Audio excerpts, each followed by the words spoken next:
Sebetulnya apa sih yang namanya dosa? Satu-satunya dosa adalah ketidaksadaran. Dan satu-satunya kebajikan adalah kesadaran. Jadi sebetulnya dosa itu buah ketidaksadaran. Kebajikan buah kesadaran. Apapun yang dilakukan dengan ketidaksadaran itu dosa. Sekalipun wujudnya seakan-akan itu adalah ritual ibadah. Apapun yang dilakukan dalam kesadaran itu kebajikan. Itulah pentingnya kesadaran. Subhanallah. Mustahil membunuh jika sadar. Betul? Orang yang membunuh itu kenapa? Karena dia menganggap orang lain itu berbahaya. Dan dia menganggap orang lain itu terpisah dengan dirinya. Orang yang sadar, yang sudah sampai pada kesadaran, dia akan tahu sebetulnya tubuh kita saja yang berbeda, tetapi yang ada di balik tubuh kita adalah Tuhan yang sama, yang Maha Tunggal. Bagaimana mungkin saya menyakiti Anda? Coba kalau punya kesadaran itu. Gak mungkin kita menyakiti orang. Sifat Rahman dan Rahim, sifat ulas asih itu selalu tumbuh. Keinginan di dalam diri itu cuma apa? Ingin menolong, ingin memberi, ingin berbuat baik. Karena bagi orang yang semacam itu, menolong, memberi, itu adalah kebahagiaan. Karena kebahagiaan yang sebenarnya adalah saat kita membahagiakan orang lain. Tidak ada kekerasan sama sekali yang mungkin terjadi jika kita sadar. Tidak mungkin memperkosa, mencuri, menyiksa. Semua ini tidak mungkin jika kita ada dalam kesadaran. Hanya ketika ketidaksadaran memerintah dalam kegelapannya, semua jenis musuh akan masuk. Jadi semua jenis musuh kita akan masuk. Kita berada di tempat yang panas ketika ketidaksadaran memerintah kita. Jadi sebenarnya yang memerintahkan korupsi itu kesadaran atau ketidaksadaran. Jika sebuah lampu menyala di sebuah rumah, pencuri pasti menghindarinya. Setuju? Kalau lampu masih nyala, pencuri nggak akan masuk. Betul? Kalau dalam diri kita sudah nyala, tidak mungkin kita kecurian, tidak mungkin kita jatuh dalam ketidaksadaran. Kenapa kita jatuh dalam ketidaksadaran? Karena lampu di dalam diri kita poek. Aduh, hadirin. Kalau kita sudah menemukan terang itu dalam diri kita, Allahu nurus samawati wal ard, masyalu nurihi kamishkatin fiha misbah, al misbahu fi jujaja, ajujajatu ka'annaha kaukab. Kalau kita sudah bertemu dengan nur ala nur dalam diri, kita sudah ketemu dengan pelita di dalam diri, yang ada di dalam kaca itu laksana bintang yang berkilauan seperti mutiara. Sudah bertemu dengan itu, nyala di dalam, gak akan pernah kecurian. Nih saya kasih tahu, yang masih terusik, yang masih tergoda, masih terganggu karena kolbu kita masih gelap gulita. Jika lampu menyala di sebuah rumah, pencuri pun menghindarinya. Setuju? Ini mana rumahnya? Ini rumah kita. Yuk tanya sekarang, lampunya udah nyala atau masih gelap? Karunya teh.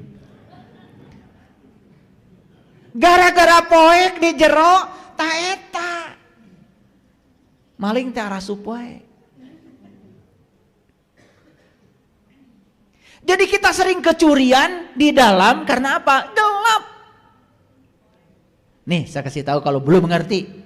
Ada orang marah, kita marah, kecurian? Ta eta.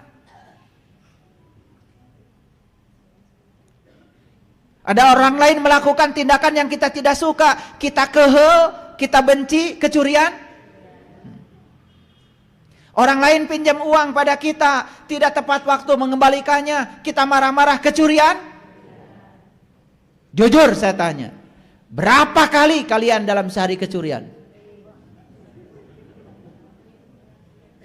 Berapa banyak maling yang datang ke rumahmu ini?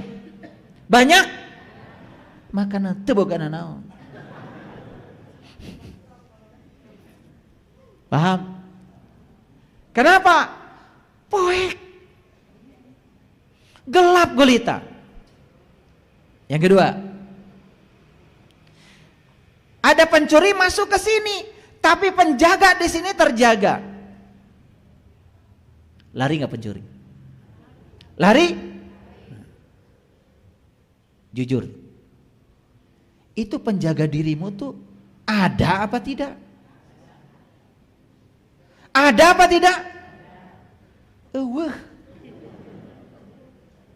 Dalamun aya mah ketika maling mau masuk teh nyingkah.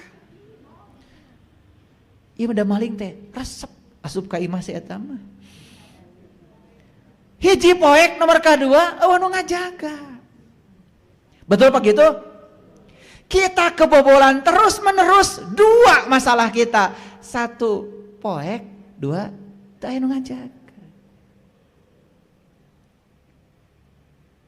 Rajin sholat, tapi sholatnya tidak menjaga.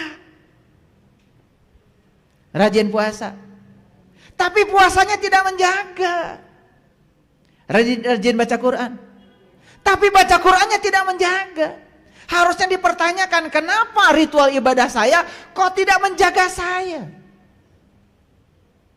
Makanya di dalam surat Al-Kahfi ada gua, ada rokim. Mana gua? Gua teh gue teh saya. Al-Kahfi teh ieu diri urang. Lain guha. Rek naon asup ka dinya? Asup ka diri, meniti ke dalam diri. Begitu meniti ke dalam diri, kita berhasil menjadi ashabul kahfi. Makanya ashabul kahfi tidur di dalam gua. Tidur itu artinya apa? Sudah tidak terganggu. Penjaganya namanya rokim. Rokim sering diterjemahkan anjing. Sok arti jaga ku anjing. Rokim yang sebenarnya itu kesadaran. Taeta nunduk ngajaga. Mun dipercayakan ke anjing mah memang gitu si eta mah.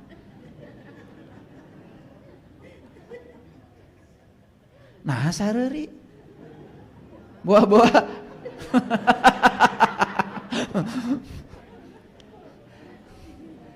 Anjing itu haram, air liurnya, awas pemahamannya jangan terlalu sempit. Yang haram dari anjing teta ieu tah babangusna. Lihat anjing, satu anjing itu kalau ada yang asing, setiap ada yang asing nu teu wawuh pasti si eta mah disada. Orang beda dengan dirinya, gug. Jadi sifat anjing yang paling utama itu suka menggonggong yang dia tidak kenal. Tapi tidak mau kenal. Itulah sifat kita. Sifat buruk pada diri kita yang paling utama adalah gampang menggonggong ketika ada yang tidak sama dengan kita. Begitu beda dengan kita, gug. Ari anjing anu di kandang anjing bahaya? Tidak. Yang berbahaya itu adalah manusia yang punya sifat gug. Itu air liur anjing nempel sedikit, harus pakai tanah 7. Ini riweuh. Nih air liur kita yang meniru sifat anjing, yang nyakitin orang, merendahkan orang, yang kata-katanya buruk pada orang, yang suka membuat orang terjatuh, yang suka membuat orang menangis. Tah eta tetebi bau teh kartos sok atuh dang dosa. Ari alim disebat. Jadi diri ini jangan dipercayakan sama anjing. Penjaga kita itu harus kesadaran. Kalau dijaga oleh kesadaran, maling gak bisa masuk. Percaya deh sama saya. Yang ketiga, jika orang-orang berjalan dan berbicara di dalam dan di rumah itu masih terjaga, sama sekali tidak mungkin pencuri memikirkannya untuk masuk. Di bumi teh masih kada ada lampu terang. Orang masih jalan lalu lalang. Bahkan orang masih ngobrol di dalam, masih sadar. Berani gak pencuri masuk? Nah, pencuri itu masuk, satu, ketika lampu gelap, dua, penjaga walaupun ada penjaganya. Siapa tadi? Yang ketiga, di dalam diri kita terlalu sepi. Jadi kita gampang kecurian. Jujur Bapak Ibu, kita ini sebetulnya tidak menyadari bahwa setiap ruang dan waktu kita ini selalu kecurian, kecolongan. Kenapa? Karena kita tidak sadar. Kita dibungkus oleh kegelapan. Kebajikan tidak akan menjadi kebajikan jika kita tidak sadar. Tadi, kebajikan itu tidak menjadi kebajikan kalau kita tidak sadar. Contoh sederhana, kita merasa diri kita memberi saja, tidak jadi kebajikan. Karena sesungguhnya kita ini bukan pemberi, kita ini adalah pengembali dari apa yang diberikan Allah kepada kita.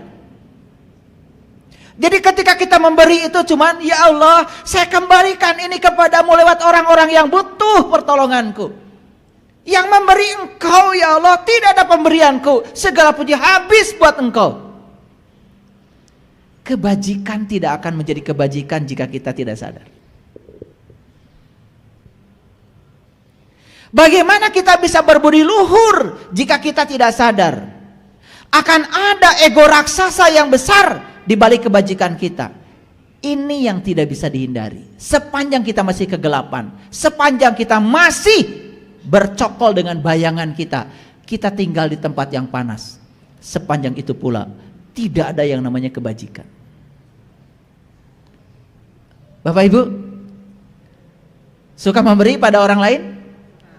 Jujur ya, apakah memberi itu yang sisa, yang tidak terpakai, 2.000 kurangnya nggak dipakai? Jujur ya, itu yang kita berikan? Bukan pemberian.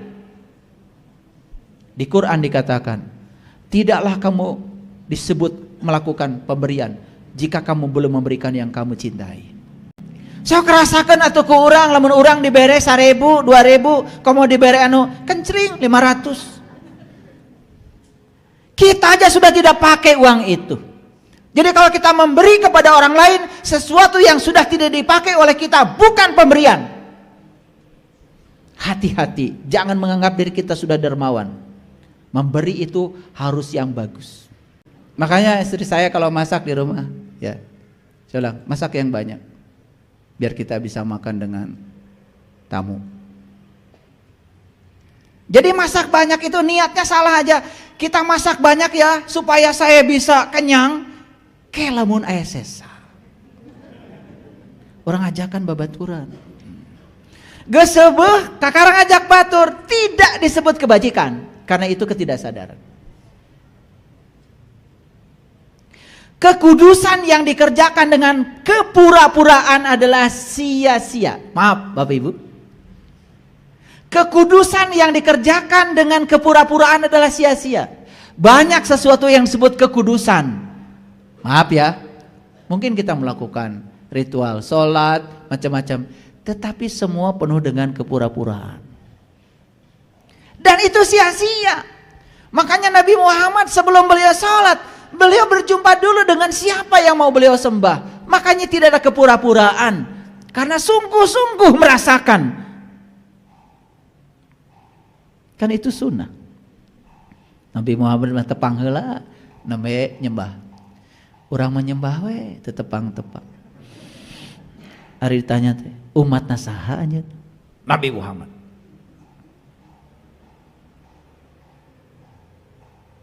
Karena itu tidak akan membawa kesederhanaan dan kerendahan hati. Itu tidak akan membawa pengalaman ketuhanan yang hebat. Yang terjadi hanya memberikan nutrisi pada ego. Bapak Ibu, kita merasa sudah melakukan kekudusan. melakukan tindakan yang suci seakan-akan, tetapi penuh dengan kepura-puraan. Sebetulnya kita tidak akan mengalami pengalaman spiritual yang hebat tentang ketuhanan.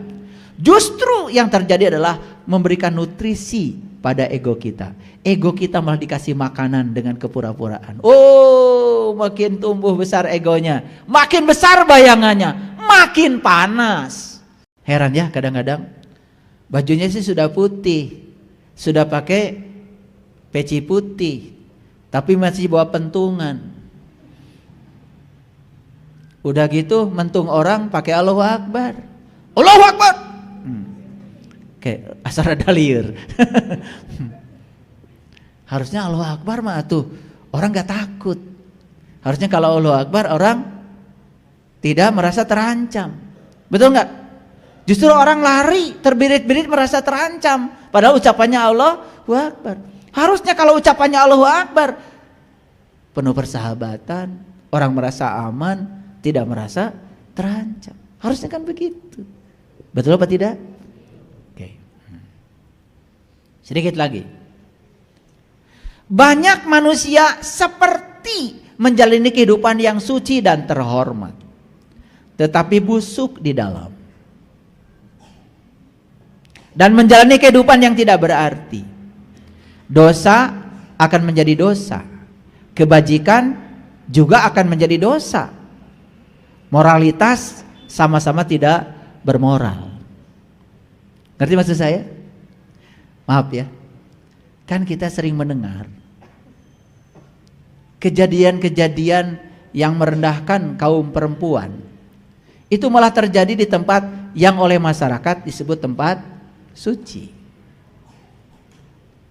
Ngerti maksud saya? Dilakukan siapa? Jelas dilakukan oleh orang yang kecolongan. Karena poeke nih di jerona. Tetapi merasa seakan-akan dia sudah seperti menjalani kehidupan orang suci dan terhormat.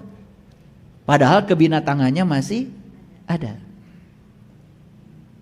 Kebajikan tanpa kesadaran hanya kepura-puraan, hanya kemunafikan.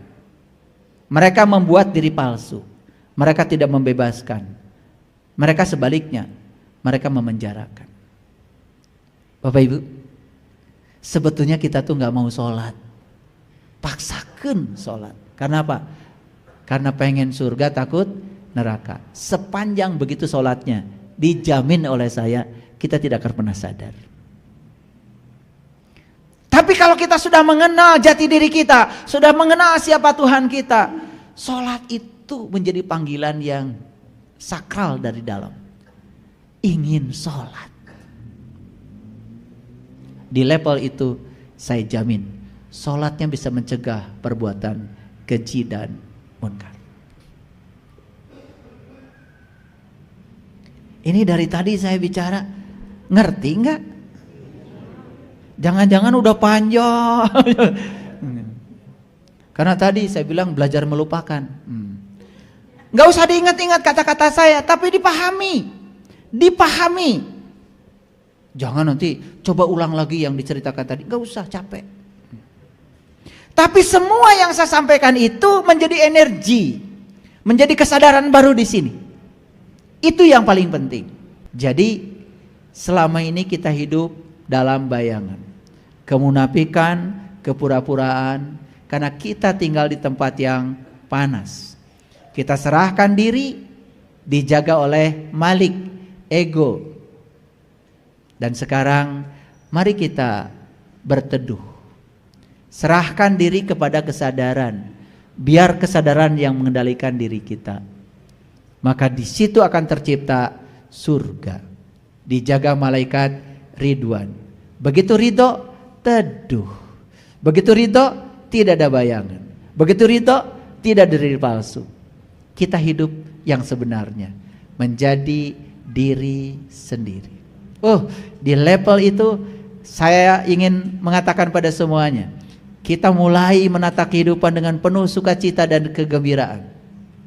Mulai kita menata kehidupan setiap saat, setiap ruang dan waktu, kita tidak terjebak benar salah, baik buruk. Semua realitas adalah kebenaran. Setiap kebenaran diterima tanpa syarat. gak ada yang ditolak lagi. Begitu selesai dari penolakan, kita mulai memasuki kemerdekaan jiwa kita. Mau seperti itu? Yuk mulai. Piraku atuh. Hoyong dinu panas wae. Eta tos hararideung kitu. Sudah gosong, masih tetap tinggal di situ. Berteduh.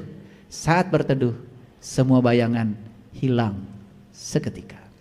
Terima kasih. Assalamualaikum warahmatullahi wabarakatuh.